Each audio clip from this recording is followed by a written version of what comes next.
Welcome back, everyone. We're beginning our second panel for the afternoon, our last panel. I want to remind everyone that this is being recorded, and you'll be able to see the recording when it's available on our site. Michael Gill will post the link just to remind you. And without further ado, I'd like to bring on Maurice Possley, our journalism coordinator for the conference. Thank you, Maurice. Maurice's bio and the bios of all our speakers are also on our conference site. Maurice, over to you. Thanks very much. I want to welcome our three panelists and thank you for taking the time out of your schedules to be with us today. I'd just like to give the full bios are going to be available to everyone, but just give a few words about each of our panelists. DeAnna Hoskins, who's going to go first in a second, is the president of JustLeadership USA, which is dedicated to cutting the U.S.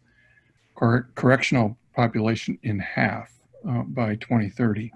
She was formerly a senior policy advisor over corrections and reentry with the Department of Justice. And she has experienced the system from all perspectives. Like others who were on last week, she's a previously incarcerated individual who not only successfully transitioned back into the community, but obtained a gubernatorial pardon, which those are sometimes not the easiest thing to come by and have to be really earned. P. David Soares, am I pronouncing that correctly, David? You are, and I apologize for stress I've caused you over the last 24 hours. Don't worry. You don't know the half of my stress. My internet got knocked out an hour and a half ago, and I thought I was going to have to drive somewhere, and I'm in quarantine to poach on someone's internet. But it's rebooted and back. David was first elected Albany County District Attorney in 2004 and is now in his fourth term. He saw the system up close and personal, the successes and failures, handling thousands of cases, and as an assistant district attorney prior to his election. And as district attorney, he has taken a multitude of steps to reform the criminal justice system. And last but not least is Marc Levin, who is the chief of policy and innovation for the Right on Crime initiative at the Texas Public Policy Foundation. In 2010, Marc developed the concept for the Right on Crime initiative, which has become sort of a national clearinghouse for conservative criminal justice reforms and contributed to the adoptions of many policies in dozens of states that fight crime, protect taxpayers, and support victims. Today, our last panel is sort of where do we go from here, and sort of where have we been. We've discussed in a lot of other panels, but I'd like DeAnna, as sort of from your perspective at JustLeadership, if you could talk a little bit about the success or failure here in New York, and based on where it's kind of working elsewhere. How are we doing? Can we take the temperature? Thank you, Maurice. So everyone knows JustLeadership USA, as Maurice said, is dedicated to cutting the correctional population in half. And we do that by investing in the leadership of directly impacted individuals so that they could become educated, empowered, and elevate their voice so they could drive the policy changes we know. We know that individuals who experience the system actually experience it from sometimes the purpose that it was imposed for or actually intended for. I've been over JustLeadership the last 2 years. So when I got here, we had a campaign called Free New York, which was focused on eliminating bail, cash bail in New York. That was our ultimate goal. But it also was a segue from our Close Rikers campaign, because we knew 86% of the individuals sitting on Rikers Island were simply there because they could not purchase their freedom. They could not afford the bail to get off Rikers Island. So there needed to be a state call for reform around how we utilize cash bail. Coming from the Midwest, coming from DC, it was amazing to me to get to a city or a state like New York and see the outdated policies in the criminal justice system that New York was operating up under. And I think the first one for me, not only was bail a problem, like it is a problem everywhere, but speedy trial, that actually prosecutors, DAs did not have to prove within 15 days that they had the evidence to continue to hold someone under this presumption. And so it really was playing out as people were guilty until they could be proven innocent in New York State. So one of the things that, and we knew that bail, actually 86% of those individuals that were sitting in correctional facilities because they couldn't afford bail were Black and Latino. So it was not only actually infiltrating the poverty, impoverished communities, it was disproportionately impacting Black and brown bodies. And it was more prevalent in New York City than it was in the rest of the state. So we were successful at getting some reform. We were pushing for the elimination of all cash bail. We were able to get the elimination of cash bail for some misdemeanors and some non-violent felonies. But as normal, the politics played into it. The governor gave in and rolled back those cash bail provisions. And I think for us, the harm has been, while we didn't get what we wanted, to roll it back and then to actually move forward with those rollbacks in the midst of COVID started to increase a population of up to almost 600 people extra per day simply on Rikers Island, putting individuals at risk.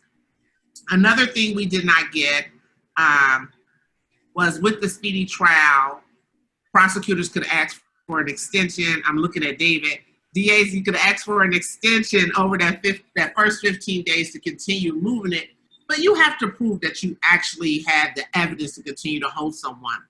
When we talk about the type of charges around bail, and one of the things that my team always brought up to me being new to New York was, when you started talking about violent versus non-violent or dangerousness or any kind of way, which we were lucky not to include that, because Khalif Broder was arrested for stealing a bookcase, the presumption of stealing a book bag, but the charge was actually the robbery charge, which was considered by default a violent charge, which had him not only because his family couldn't afford the bail, but it would have been one of those charges that would not have been eligible for cash bail as well.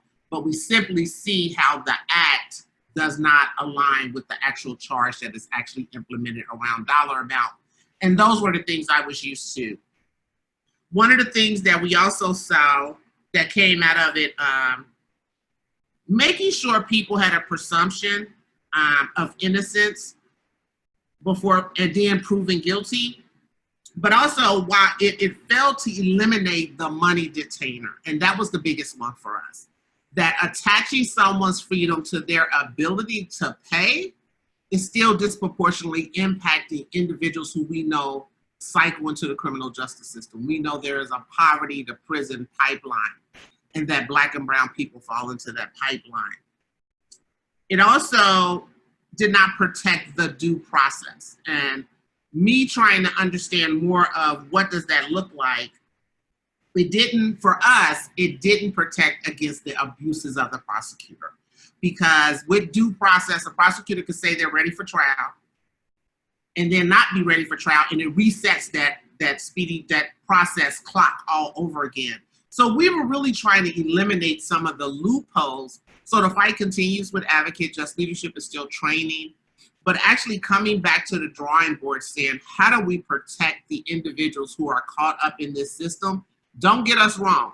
We are actually happy that we got some things passed, but it continues this perpetrating this cycle that we're continuing to see of Black and brown people always having to fight for their freedom, and is only given to us in piecemeals. It can never be a whole package deal.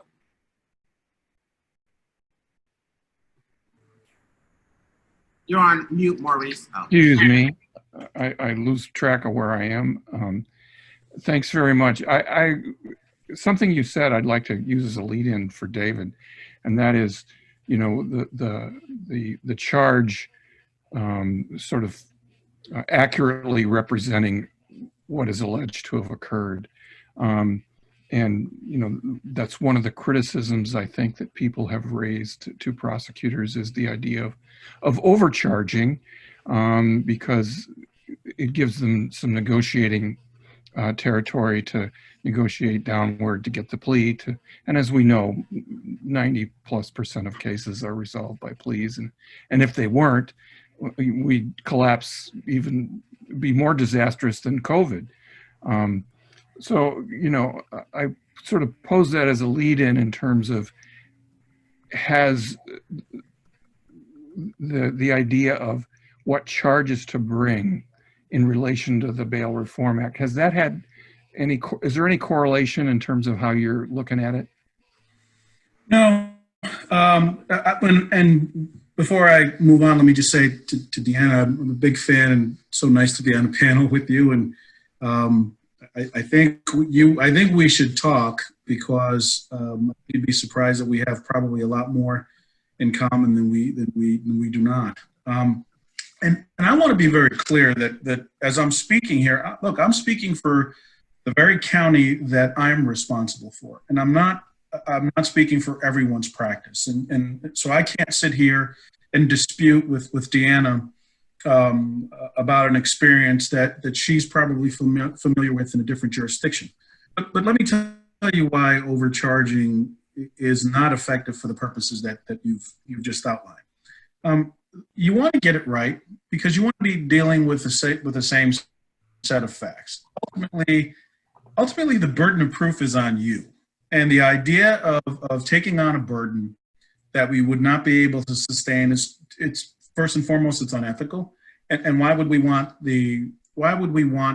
that kind of challenge, given the volume of cases that so many of us experience?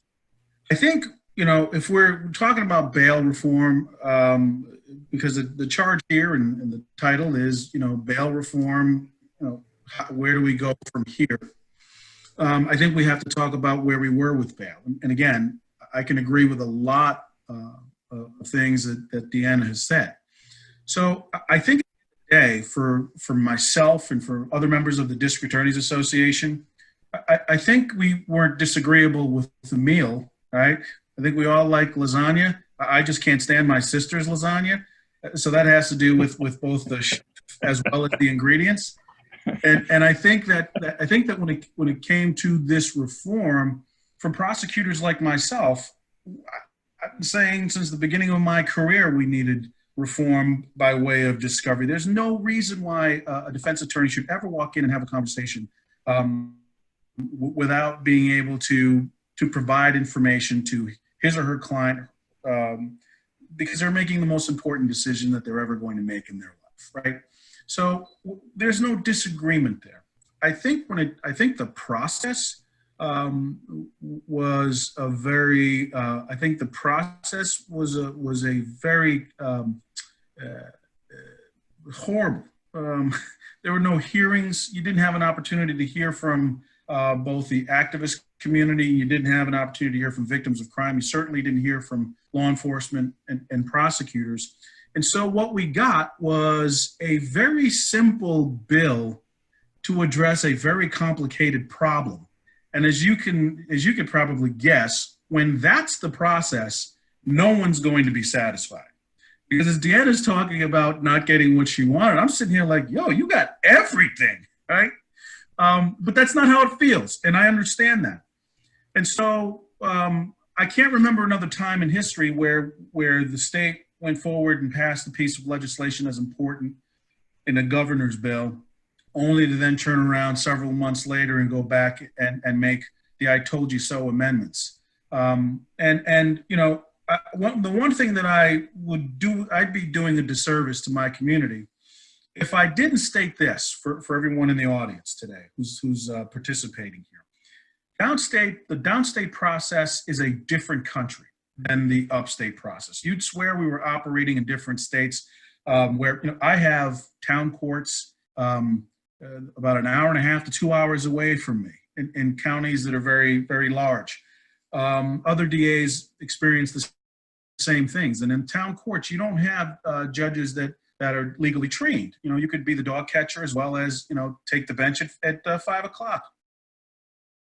And so, yes, the experiences that DeAnna is talking about, some of the most horrific examples, anecdotal examples, occur in our system. And since 2005, and since the day I walked into to my office, I've held myself to account, and I've wanted to do better in this system. So where do we go from here? Where we go from here is, first and foremost, we have to recognize that in New York City, where you have a robust set of pretrial services that are effective and deliver the results that I think DeAnna is right about, people returning to court even though they're charged with very serious offenses. In New York City, you have those pretrial services. Nowhere else in the other 57 counties, do we have those services. And so part of the frustration on the part of DAs, and I also think on the part of advocates, is we passed reforms in the state of New York, but we didn't pass the funding that could assure its success. And so when you are in upstate New York, depending on which county, you may have some pretrial services where in other counties, you're not going to have pretrial services. And so I think that those things tend to undermine what could otherwise be successful reform. I know that I hear this all the time from advocates and people and defense attorneys about the bill and the rollback. It was not a rollback. These were tweaks. It added in offenses that, quite frankly, I just don't understand why were never included, right? I mean, the idea that someone can burglarize your house and then go to court the next morning, they're released back into the community, and then we're turning over, the homeowner's identification, all his information within 2 weeks. That's just so unsettling. But these were the conversations that we were hoping to have with our legislators before they went forward with this. Where we are right now is in a system where there are some functions going on. We haven't begun trials yet. Counties like Albany, I know counties like my colleague John Flynn. In my county, I am blessed to have a great sheriff who also sees the urgency and need to ensure that there are prevention and programs within his correction facilities. And someone asked the question earlier, why do we have to go to correction facilities in order to get treatment? I agree with that. So why aren't we advocating for more resources in community where people don't have to, enter the criminal justice system for those purposes? There's so much that I think we could be doing in the state of New York if we come to a table together, people like myself, DeAnna, Marc, but people who generally you would think would not agree on issues. If we were at a table together, I'm sure that there is a lot more that we can achieve to move our state forward than what we're able to achieve now, sitting in entirely different sides of the room, barking at one another with legislators who are listening with one ear. And so I think pretrial services, we definitely have to have more law enforcement assisted diversion funding for officers who don't necessarily agree that putting cuffs on someone is the appropriate thing, but maybe taking someone to a treatment facility or someone who may have a mental health issue, taking them somewhere. I think every single county in the state of New York needs to develop that infrastructure, and I think that will go a long way into keeping people out of corrections. I have what I refer to as the People's Grand Jury. It's called the Clean Slate Program, where we have volunteers come in.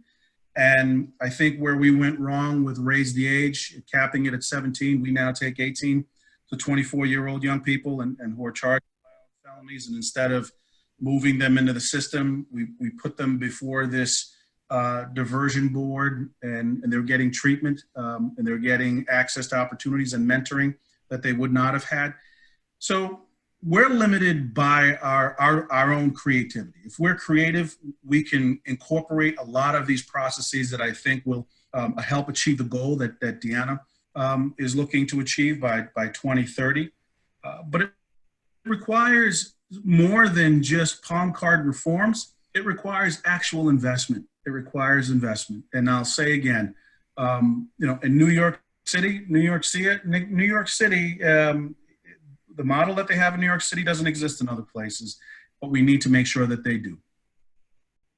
Let me just drill down a second. And some of this sounds like it's going to take a miracle. But speaking of miracles, I see the Dallas Cowboys helmet behind you. That was a miracle.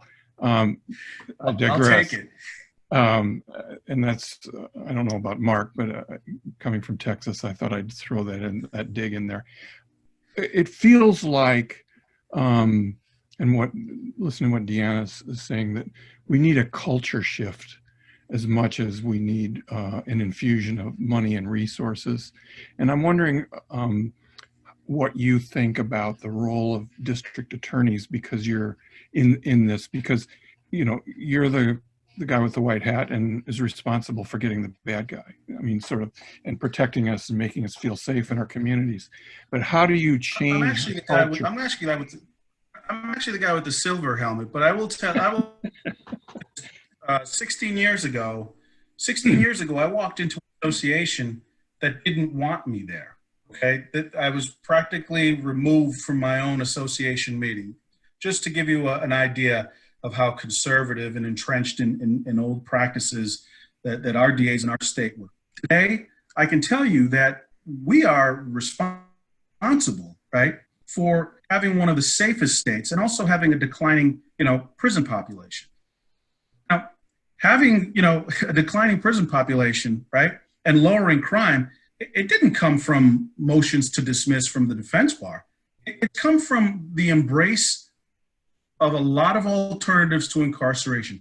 Let me tell you, if I can do 10 more programs or initiatives that would spare us from having to engage in the legal process, we would. And that's the thing. I think we miss out on opportunities to engage with one another because, as you said, 90% of the cases in the state of New York are resolved through plea bargain. Now, there are so many other cases where defense attorneys and prosecutors are sitting at the table together, just hashing it out, right? And we're not asking for jail, but we're just trying to find solutions. And I can tell you why that is. We've now taken the place of the social of the net, right? Before people, when they tripped and stumbled and fell in life and engaged and had misfortunes, there were 2 or 3 other safety nets. There's nothing now but a courthouse that's open 7 days a week, 24 hours a day. And that's unfair to put on us as well. So what have we done? We've done more by way of treatment courts. We're doing more in diversion at the very beginning of the process. But as much as we're doing, we still can do more. And again, I think that if you're talking about the state of New York, I can't speak for all 62 counties, but I can tell you that cultural shift exists in so many of our counties. A lot of my very conservative friends who didn't want me at that first meeting are some of my best friends who we are always exchanging ideas. And I'm telling you right now, I'm still shocked at how that transformation has occurred. But it does come from the perspective that, hey, I'm a prosecutor, but that doesn't mean I'm always looking for jail. I want to solve problems for my victim. And more often than not, I can also recognize that the person who's before me standing accused has also been a victim of something, right? And so I think what needs to happen moving forward in terms of criminal justice, there needs to be more of an infusion between service providers, treatment providers, and the system. We should have as many off-ramps as possible so people can get, out of that eventual path to incarceration. But it's going to require, right, some investment, because I do think in the case of New York, you have a lot of prosecutors that have changed that culture in their respective offices. That's encouraging. It really is. I think that you're really spot on one of the things that you said. I mean, not that you weren't on all of them, but the idea that within the 2 decades ago, there seemed to be this movement that we're going to solve all our social problems by dumping them on the court system and turning, and the consequence has been, the incarceration nation that we have, the high population. And so sort of it's like turning the Queen Mary. It's not easy and it can be slow, but I am encouraged by folks like you, DAs that are, there seems to be more and more progressive DAs that I think have embraced this idea. And speaking of sort of the national perspective, I'm going to turn it over to Marc, who can talk about bail reform and sort of the national perspective. Thanks very much, David. Sure, Mark. Well, and I really enjoyed the remarks of both David and DeAnna and agree with pretty much everything that's been said. And of course, both my parents are actually born in Manhattan, and they had a poster, I think it's an old New Yorker thing or something. It shows New York City as the center of the world and everything else just small. But of course, these days, in terms of especially politics and, of course, Texas has gained a lot of people, along with Florida and other states. It is, as you alluded to, a much more divergent nation in terms of different perspectives. But I think one thing everybody can kind of agree on is how much money you have should determine the type of justice you get. And that's really kind of what brings people to this issue. And of course, I would hope we could also all agree on people are innocent until proven guilty. So due process, the presumption of innocence, equal justice for everyone, without regard to their wealth. Those are all common values, I think, from an American perspective. So, I really couldn't agree more based on with what I've seen about some of the points that were made earlier in terms of, first of all, the need for pretrial services. And the Center for Court Innovation in New York City's had amazing outcomes. 312 people that were released right after COVID started, only 7 were rearrested, and 4 of those were for misdemeanors. So it's a very, very good outcomes. I co-authored a paper a couple of years ago looking at the rural-urban divide when it comes to pretrial incarceration. And essentially, unfortunately, pretrial incarceration in rural areas has continued to increase, at least prior to the pandemic. It's not entirely clear why that is. VERA has also done some great work looking at this, but certainly a lack of access to treatment. When there is mental health or substance abuse disorder treatment available, it's very far away, so transportation is a big issue. Indigent defense, there's 11 counties in Nebraska where there's not even a single criminal defense lawyer. You have judges that ride circuit, so that aren't there every day, they may be there once a week. So there's a lot of, and of course, most of these rural counties across the country do not have pretrial services programs. So it's either you come up with a certain amount of money or you languish in jail, essentially. Judges are very reluctant, unfortunately, to use release on someone's own recognizance, a personal bond. Although I will say Kentucky's been a real leader in that. In fact, after right after the pandemic started, through the statewide pretrial services program there and the judiciary, they began expediting release of people within 12 hours. And Arnold Ventures has documented through their research that there was no increase in rearrests. It's been quite successful and obviously prevented many defendants from being exposed to COVID. So I think that's, Kentucky, of course, doesn't have commercial bail, which means you don't have bail bondsmen kind of creating, I think, oftentimes undue influence on the political process. They do have an issue still in Kentucky of unaffordable bail, sometimes set by judges, that hopefully will be addressed legislatively. Both Governor Bevin and I think now Governor Beshear want to address that. And that kind of brings me to, our central point, which is that we ought to first determine if somebody should be released, which is the vast majority of defendants. And as long as there's some set of conditions under which they can be safely supervised in the community, then that in-out decision should be made. And then only after that should the conditions be determined. And of course, in jurisdictions that allow financial conditions, which obviously includes New York, New York has a whole range of them, including posting collateral, so unsecured bail. So it doesn't, by no means should it have to be coming up with a certain amount of money right there, let alone having to give 10% to a bail bondsman that you can never get back, which in some ways is like a forfeiture. It's very important to separate. And the problem is, historically, when bail came to the U.S. from England and going back even to the colonies, it was always a method of release, not of detention. And what's happened over the years is it's been setting high bail amounts has been used as a way of just keeping people in jail.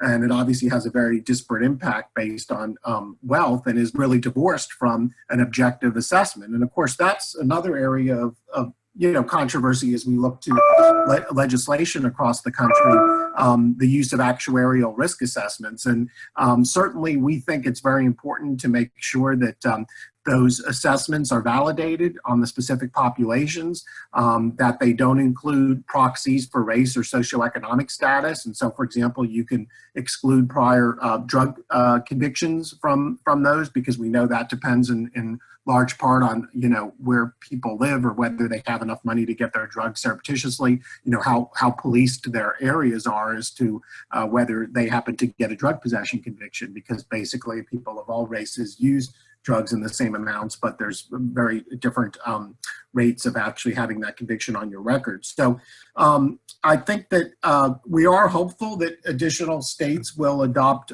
significant bail reforms this year.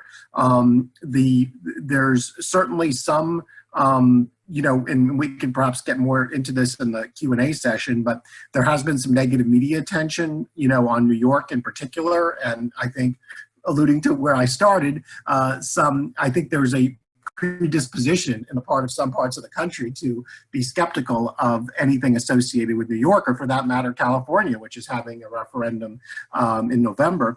But, it's interesting, there has been some good media coverage of New York. For example, there was a July 8th New York Post article entitled NYPD's Own Stats Debunk Claims of Bail Reform Leading to a Spike in Gun Violence. And basically, out of the 528 shootings, only one person who had been released on bail was involved in any of those. And actually there were some people who had been released who were victims, which is of course not good either. But you go back to the fact that there's risk in everything we do. And overall, the even New York Police Department admitted that bail reform wasn't driving the increase in homicides.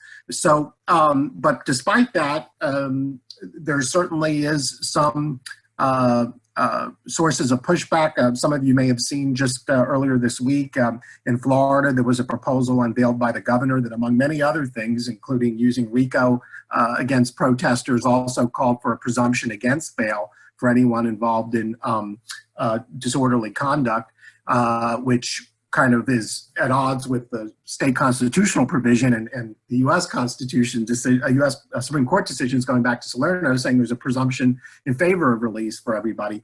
So, I think that's just illustrative of some of the challenges that we do face. One of the other interesting things that just came up this week is some of you may have heard of the case of Tracy McCarter, who was a nurse in New York, still is a nurse really, in some sense, but she was arrested for after she was attacked by her estranged husband, and she claimed self-defense, and in fact it appears that she was being brutally attacked by him. But anyway, she was in jail since starting in March, which of course is basically when the pandemic started at Rikers Island, and apparently now she finally will be released pre-trial, and they've been saving her position at the Weill Cornell Medical Center. But, it was interesting, particularly in the context of risk assessment, because from what I understand, and I talked to a reporter yesterday at the Wall Street Journal about this, she had obviously no prior record. She had no prior failures to appear, which is one of the things that gets considered in the objective assessments. Really, it ought to be, whether someone absconded, because most people that just miss a single court appearance end up showing up oftentimes the next week. But in any case, she didn't have any of the factors, and this would just kind of illustrate the need to make sure that we don't just focus on the offense, because obviously homicide or negative manslaughter, I mean, these are obviously very serious offenses, but this particular case, it doesn't seem there are any indicia that she would be a flight risk. But nonetheless, she was there until just this week or last week, and apparently now she's going to be released on electronic monitoring. So, it's, again, it gets back to the point that every case has to be, every person deserves kind of an individualized review. And of course, in addition to using an objective assessment, it's important for that not to be determinative, but for the court to consider that rather than just relying on a gut decision. Because again, if you focus just on the nature of the offense, that oftentimes is not that taken alone, and that's not as predictive of somebody's risk to public safety or risk of absconding as looking at a host of other factors. So I hope that, at the end of the day that people will put aside their regional differences perhaps and just focus on the fact that, the system as it's used across the country still relies in large measure on people's ability to pay. And until we kind of substitute for that something that's more rational, that really focuses on public safety, due process, and the presumption of innocence, we're going to continue to have both, I think, legal challenges and suboptimal results. Are you aware of any jurisdictions, you mentioned Vera earlier, but I know that Vera has been involved in some counties around the country establishing sort of pretrial detention programs with the idea that it wasn't really bail reform, but it was basically assessment programs. But are you aware of any jurisdictions that would have any kind of data that might show that journalists could go to get some education in terms of, this in New York is, it's not only just a few months old, but it's under these sort of aberrant circumstances of COVID, but that they could go to sort of get some sort of sense of, what does it look like? What measures have people used in other jurisdictions to say, yes, this really does work, and it not only helps people, but it helps save resources. We have more than 3,000 counties in this country. And yes, we have state legislators, but each one is kind of its own little fiefdom. And how and I don't mean that in a pejorative way, but I mean, they can use these or take these to heart or whatever they want to do in some sense. Where would you point journalists? Yes, well, that's a great question, and I'm so glad you mentioned that. But statewide bail reform, it is important in many places, precisely because some states have statutes that preclude the use of, largely passed by bail bondsmen, that preclude the use of alternatives. And I should mention, I think it was the session before last in Colorado, the bail bondsman lobby actually succeeded in killing a statewide text messaging reminder program, which is, probably in terms of just bang for the buck, almost no money is the thing that has the greatest, according to the research, the greatest benefit, especially when you not only remind people, but give them guidance on here's how you can get to court, with assuming we're going to go back to physical appearances, here's how you can get to court and detailed information, but even just the reminders are very helpful. And by the way, it's really important to know failures to appear since the virtual hearings. There's data from Michigan and New Jersey that failures to appear have gone down from around 15% to 2%, which just shows a lot of the reason people weren't getting to court was because they didn't have a ride, they were sick, they didn't have childcare. So some jurisdictions now with an app, people can actually access some of those services, case management, and of course inform the court, look, I'm sick. Is it okay if I come next week instead? And instead of having to submit a written motion or, if you even have a defense lawyer at that time. So just making the system more customer friendly instead of already looking at the person as a criminal who's we're going to inconvenience makes a lot of sense. But yeah, the local, there's so much that can be done locally because a lot of places you don't have statewide laws that preclude innovations. So, there's the safety and justice challenge that many folks may know that the MacArthur Foundation has supported. And so they have jurisdictions like Spokane, Washington, Charlotte, Mecklenburg, Pima County, and Tucson that have really made a lot of headway. And they've already, been able to share some data from some of those places. And, it does involve judges, prosecutors, local officials coming together And sometimes that can be through adopting rules that sometimes it's the chief judge or the Office of Court Administration, depending on the jurisdiction. But, you know, that it's really important to have consistency. So defendants in each court are treated the same. And then, you know, as far as assessments, there's a lot of resources on that, advancing pretrial policy and research. They've published a lot of information about how one particular, the public safety assessment, which is an example of one that doesn't require an interview, that can be administered very quickly, how jurisdictions have, you know, implemented that, because it is important that it be done with fidelity and, you know, validated on specific populations, and ensuring that hopefully in many cases we've seen, like in Spokane, it's actually been proven to reduce racial disparities, but you know, you have to implement it properly. So I think those who have had some criticisms, it really a lot of times goes to whether it's implemented properly or not. So there are a lot of good resources. I think one problem we have in Texas is the state law has been interpreted as precluding cash deposit bonds. So for example, counties have wanted to say someone can deposit a small amount of money or collateral with the county that they get back. And because the bail bondsman obtained a state law that basically says that can't be done, which obviously is intended to kind of give them a monopoly over any financial conditions. And, you know, there's examples. You can certainly have a good system without any financial conditions. You know, I think maybe for white collar, if you look even in the federal system, it's fairly rarely used, except, for example, in white collar cases. And, you know, New York state law, people in those instances, for example, may have to turn over their passport, which isn't a financial condition, but it's something that clearly is designed to address the fact that that's actually people with the most resources that have the greatest potential to just go to another country or something. So we do have a lot of work to do in kind of making sure that we have an equitable system, and some of that can be done locally.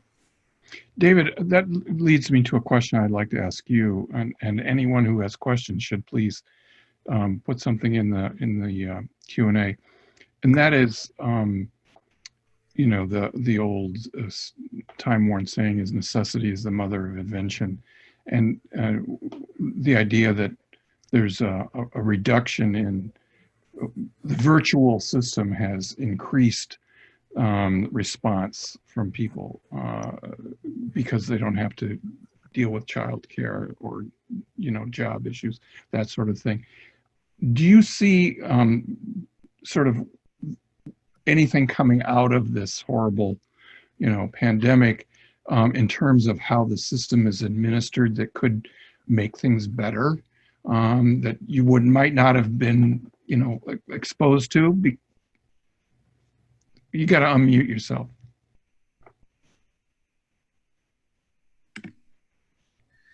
I just don't want DeAnna to hold this against me, because I'm going to make an admission here. You know, it was bail reform that forced my office to digitize everything, because there was no way that with discovery and bail reform that we could, you know, turn everything over to defense attorneys within the 15 days that was stated in law. So we had to digitize every single shred of paper. And at the end of that experience, we're sitting back looking at each other saying, why didn't we do this before? Right? So here we go with 2020 changes, and we're into these changes for 3 months, and the pandemic hits. And so we've been operating from home and doing everything that we can. And again, my colleague and friend Craig Apple at the Sheriff's Department, creating virtual opportunities within the Albany County Correctional Facility for us to negotiate and deal with a lot of the cases. Now, when COVID hit, again, I think he mentioned this, when COVID hit, I asked for a list of all of the people who were sitting in the correctional facilities, the people who had not yet had their issues resolved, that we believe didn't pose a threat. We asked the defense attorneys to file a motion in the county courts, and those folks were released. For those individuals who, you know, were sentenced to the Albany County Correctional Facility and, you know, had, you know, 4 or 5 months left on their sentence, but we thought that, you know, there was peril there, and And we balanced the needs for safety on the outside. We also made significant steps to get them out. But with all the technology that we have today, it is absurd that we can't have, as a gentleman who was on a panel before us said, people taking the time out of their day to go to court and waiting around the entire time until their case comes up. It's absurd that you can order, tacos at 12:30 at night using an app, but we can't make the criminal justice system more convenient for the people who are actually, consumers of the system. And so I think that we are in a moment where not only public health dictates, but also the fact that we now know, because we can't use it for us to protect our own health and to be convenient for us, and at the same time as public servants not make this opportunity available for other people. So I think that this pandemic, it's taken a lot of lives. It is certainly created such incredible challenges for people, but I also think that in some ways it's created opportunities for us to really rethink everything that we're doing right now in the criminal justice system. DeAnna has one of the problems of going first is that you have to sit patiently and unless somebody says, and so I'm opening up, we're almost out of time, and I'd like to give you the floor for a little bit to kind of riff on what you've sort of heard from these two distinguished fellow panelists.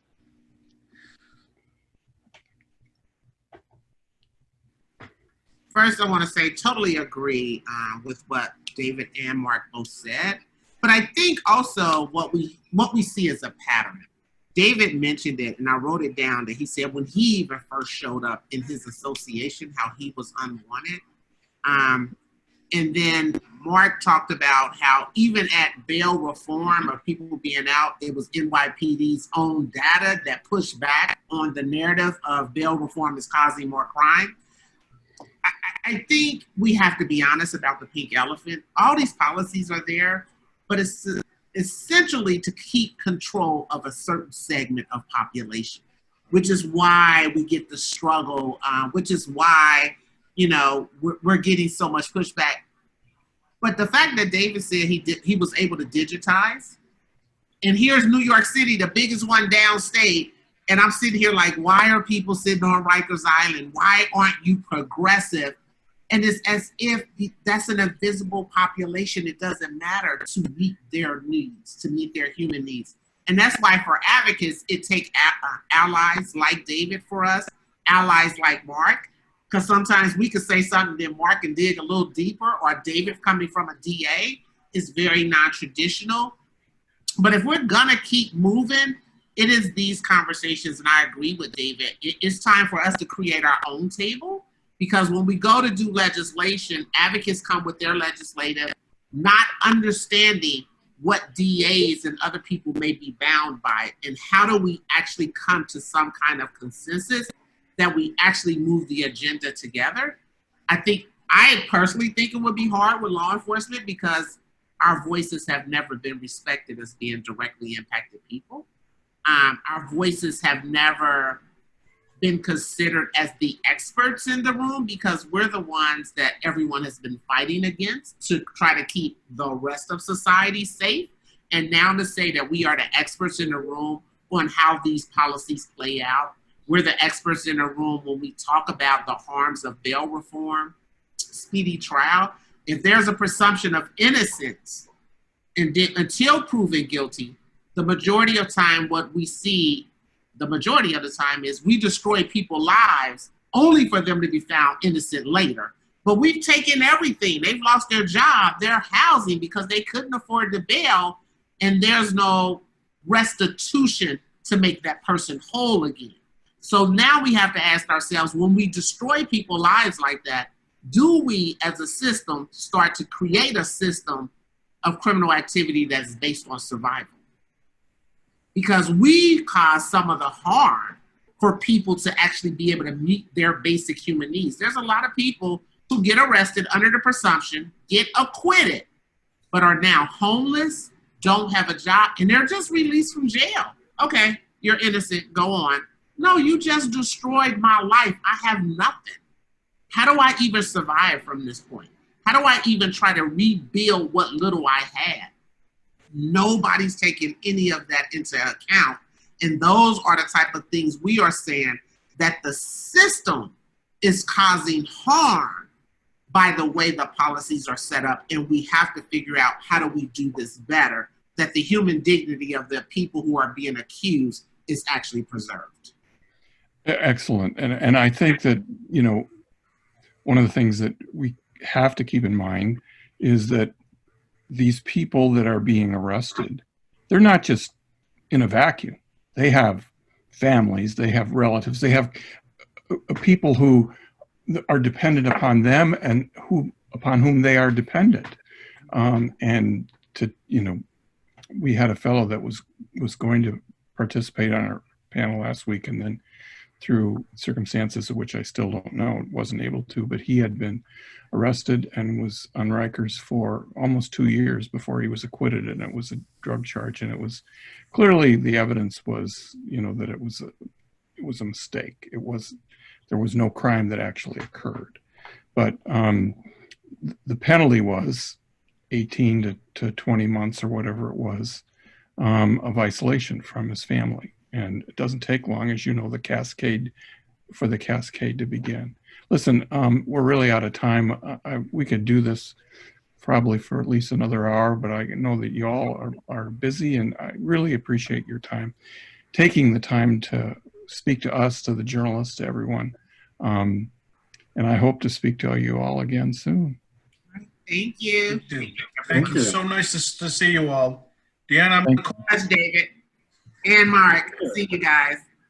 bye-bye. And you guys get together, okay? We will.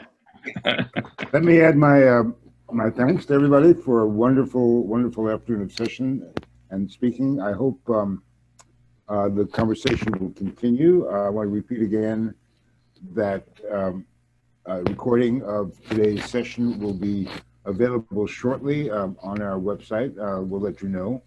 And in the meantime, for the rest of you, thank you for attending, for spending this wonderful day inside in front of your screens. I hope it turned out to be worthwhile for you, and I hope you have a great rest of the day. So goodbye from us at Center for Media, Crime and Justice, and from our team. Thanks again for participating. Bye-bye.